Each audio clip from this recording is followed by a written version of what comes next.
আজকের রেসিপি হচ্ছে পুরো দোকানের স্টাইলে ভেজিটেবিল চপ। তার জন্য কি কি লাগছে দেখে নাও, কেমন করে বানাচ্ছি পুরো ভিডিওটা দেখে নাও। আসসালামু আলাইকুম, হ্যালো বন্ধুরা, তোমরা সবাই কেমন আছো? আশা করি ভালো আছো, আমিও ভালো আছি আল্লাহর রহমতে। চলো পুরো ভিডিওটা দেখতে থাকো, তোমাদের ভালো লাগবে। আমার কি দুর্ভাগ্য, রাত্রিরে চলে গিয়েছিল কারেন্ট, তার জন্য নাস্তাটা যখন কুচিয়েছিলাম দেখাতে পারিনি। আমি একটা ছোট গ্রেটারের সাহায্যে গাজর আর বিটস পুরো গ্রেট করে নিয়েছি, আর এর মধ্যে কাঁচা লঙ্কা ধনেপাতা কুচি দিয়েছি, দিয়ে এখন দিয়ে দিলাম নুন চিনি দিয়ে আমি নাড়াচাড়া করে সেদ্ধ করে নিচ্ছি।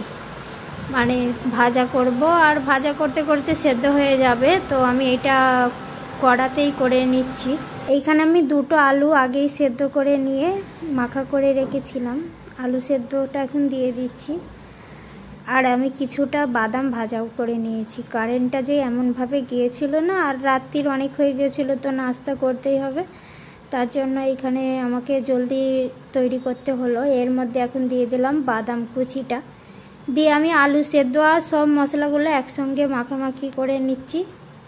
তো আমার মশলাটা রেডি হয়ে গেছে। এইখানে আমি নিয়ে নিচ্ছি একটা ডিম। ডিমটার মধ্যে এখন দিয়ে দেবো অল্প পরিমাণে নুন, দিয়ে আমি ফাটিয়ে নেব ডিমটা ভালো করে ফাটিয়ে নিতে হবে। এটা আমি পুরের জন্য ব্যবহার করব, তার জন্য ডিমটা ফাটিয়ে নিচ্ছি। ডিমটা ফাটিয়ে নিয়েছি, এর মধ্যে এখন দিয়ে দেবো গরম মশলা, দিয়ে আমি আবারও ফাটিয়ে নেব ডিমটা। তো ডিমটা আমার ফাটানো হয়ে গেছে, দেখতেই পাচ্ছ। আর এখানে আমি বিস্কুটের গুঁড়ো নিয়েছি। আমি রোজের তো ব্রেড গামস দিয়ে বানাই, আজকে বানাবো বিস্কুটের গুঁড়ো দিয়ে। এইখানে দেখো পুরটা রেডি হয়ে গেছে, হালকা একটু ঠান্ডা করে নিচ্ছি। এইখানে আমি হালকা ঠান্ডা করে নিয়ে বিস্কুটের একবার ডিমের মধ্যে ডুবিয়ে বিস্কুটের গুঁড়োর মধ্যে ডুবিয়ে, এটা তোমরা ব্রেড গামসেও করতে পারো, বিস্কুটের গুঁড়ো দিয়েও করতে পারো। আমার কাছে ব্রেড গামস ছিল না বলে বিস্কুটের গুঁড়ো দিয়েই করছি। তো আমি ডবল কোট করে নিচ্ছি, একবার কোট করলে না এটাও তো খেতে আরও টেস্টি লাগবে, ডবল কোট করে নিলে।